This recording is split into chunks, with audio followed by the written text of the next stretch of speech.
Dear student, नमस्कार। आपका अपने यूट्यूब चैनल उड़ान हरियाणा पर स्वागत है।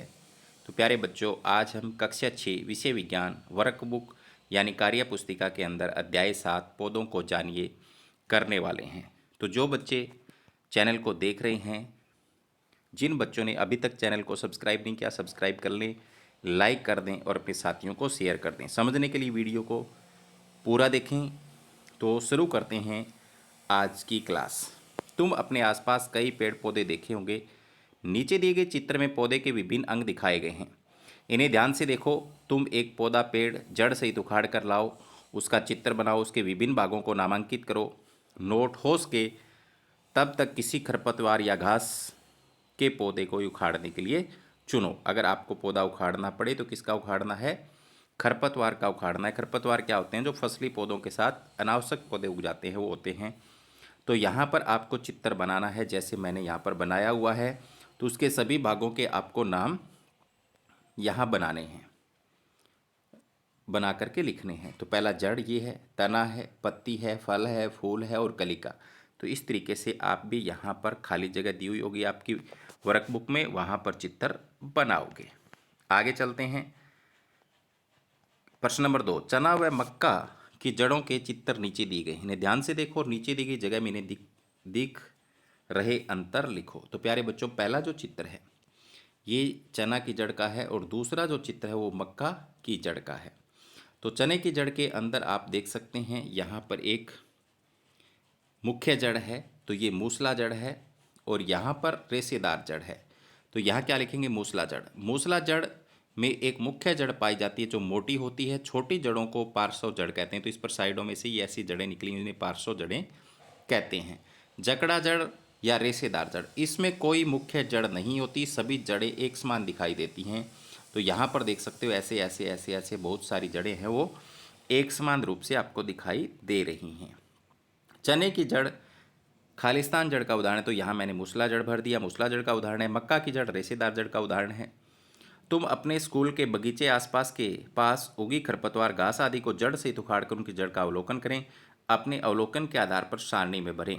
पौधे का नाम, जैसे गेहूं का कोई पौधा उगा हुआ था एक, उसको उखाड़ लिया तो रेशेदार जड़ है। घास का कोई भी घास है उसको उखाड़ा हमने, रेशेदार जड़ है। बथुआ उखाड़ा तो उसकी जड़ जो है वो मूसला जड़ है। जंगली गाजर घास देखेंगे तो उसकी जड़ भी आप देखोगे एक मुख्य जड़ होगी, साइडों में पार्श्व जड़ निकली हुई होंगी, तो वो मूसला जड़ होती है। तुम अपने आसपास पाए जाने वाले पेड़ों, शाखों व झाड़ियों को ध्यान से देखो। तुम्हें इनके तनों में क्या अंतर दिखाई देता है? तो शाख, इनका तना कोमल हरा व छोटा होता है। झाड़ी का इनका तना थोड़ा मोटा होता है, थोड़ा मोटा, वह कठोर नहीं होता। ये वह जो है वो यहाँ लगा लेना, वह कठोर नहीं होता। इनमें शाखाएं तने के आधार के पास से निकलती हैं। पेड़, इनका तना कठोर, सुदृढ़ व मजबूत तथा बहुत ऊंचे होते हैं। ये ठीक है, तो ये अंतर है। इसके बाद में तुम पेड़ व झाड़ी को किस प्रकार पहचानोगे? तो पेड़ ये बहुत ऊंचे व बड़े होते हैं। शाखाएं तने के बहुत ऊपर से निकलती हैं। झाड़ी, इनमें शाखाएं तने के आधार के पास से ही निकलनी शुरू हो जाती है, तना मोटा नहीं होता। लता, बेल दो प्रकार की होती है, कुछ जमीन पर रेंग कर बढ़ती है और कुछ किसी सहारे से लिपट कर ऊपर की ओर चढ़ती है। तो प्यारे बच्चों, जो ऊपर की ओर चढ़ जाती है किसी के सहारे, वो होती है आरोही। आरोही का मतलब चढ़ना होता है। विसर्पी वो होती है जो जमीन पर ही पसरी रहती हैं। तो यहाँ पर टमाटर है, जमीन पर पसरी हुई है। अंगूर जो है ऊपर चढ़ी हुई है। शकरकंद जमीन पर है। तरबूज भी यहाँ पर ज़मीन पर है और मटर भी यहाँ पर ज़मीन पर है। सोयाबीन भी यहाँ पर ज़मीन है। लेकिन यहाँ पर हमें बेलों के बारे में लिखना है, तो मैंने यहाँ पर लिखा हुआ आरोही बेल तो अंगूर है, अवरोही यानी विसर्पी लता है तरबूज या शकरकंद हम यहाँ पर लिख सकते हैं। आगे है प्रश्न नंबर 5, तना पौधे को किन किन कार्यों में मदद करता है? तो प्यारे बच्चों, आपको पता है तना जड़ों से पानी व खनिज पत्तियों तक पहुँचाता है। दूसरा है पौधों को सहारा प्रदान करता है। इसके बाद में तीसरा काम जो है वो तने का पत्तियों द्वारा बनाए गए भोजन को पौधे के सभी भागों तक समन करना, मतलब पहुंचाना। तुमने स्कूल में, घर के आसपास व अपने गांव में कई प्रकार के पेड़ पौधे देखे होंगे। उनमें से तुम किसे शाख, झाड़ी, पेड़ व लता कहते हो? उनके नाम सारणी में लिखो। तो प्यारे बच्चों, आपके आसपास आपने पालक देखी होगी, शाख है। धनिया देखा होगा, शाख है। पुदीना देखा होगा, शाख है। बरसीन देखी होगी, पशुओं को चारा खिलाते हैं, शाख है। बथुआ भी शाक है। झाड़ी मेहंदी आपने देखी होगी, बेर, नींबू, गुलाब, अनार का पौधा आपने देखा होगा, ये सब क्या है? झाड़ी हैं। पेड़ आपने किक्कर देखा होगा, आम देखा होगा, नीम, जामुन, शीशम देखी होगी। लता लौकी की बेल या घिया की बेल, तोरई, करेला, मनी प्लांट का पौधा आपने देखा होगा। इसके बाद में सोचो और बताओ। तो पहला जो चित्र है वो मूली का है और दूसरा जो चित्र है वो आलू का है। तो प्यारे बच्चों, यहाँ आपको दिख रहा होगा ये तो जड़ है, ठीक है, इसके ऊपर तना है, पौधा बना हुआ है। यहाँ पर देखो ये जड़ नहीं है, जड़ इससे नीचे और निकली हुई है, ठीक है। ये तना है और इसके ऊपर ये भूमिगत कंद है, ठीक है, और ऊपर फिर पत्तियां हैं। ऊपर बने चित्रों के आधार पर बताओ कि मूली मूली के पौधे का कौन सा भाग क्यों। ऐसे दो और उदाहरण बताओ। मूली जड़ है क्योंकि यह भाग जमीन के अंदर रहता है, उदाहरण गाजर और शलजम। ऐसे ही दो उदाहरण इसके हैं जड़ के। आगे है आलू। आलू के पौधे का कौन सा भाग है? उत्तर का कारण बताते हुए ऐसे दो और उदाहरण लिखो। तना, क्योंकि आलू तना भूमिगत कंद है, उदाहरण अदरक और हल्दी। ऐसे दो उदाहरण और हैं। नीचे दिए गए चित्र में पुष्प के विभिन्न भागों को पहचान कर उनके नाम लिखो। तो प्यारे बच्चों, बिल्कुल आसानी से यहाँ पर पहचान सकते हैं। ये पंखुड़ियाँ हैं, ये स्त्री कैंसर है, ये पुंकेसर है और ये बाह्य दल है। आगे है, नीचे दी गई खाली जगह में तुम एक तरफ मक्के बाजरा की पत्ती का चित्र और दूसरी तरफ पीपल की पत्ती का चित्र बनाओ।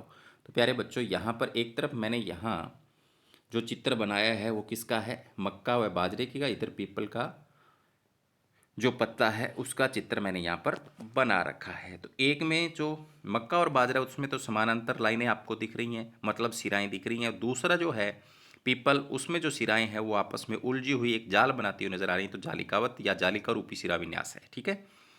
आगे है, इन पत्तियों में किस तरह का सिरा विन्यास है? तो ये मैं पहले ही आपको बता चुका हूँ। मक्का और बाजरा में समानांतर सिरा विन्यास है और पीपल के अंदर जालिकावत सिरा विन्यास है। बाजरे की तरह की कुछ और पत्तियों के उदाहरण दो। तो घास, सभी के घास में ज्वार, गेहूं, गन्ना समानांतर सिरा विन्यास के उदाहरण हैं। पीपल की तरह की पत्तियों के कुछ और उदाहरण दो। आम, अमरूद, जामुन।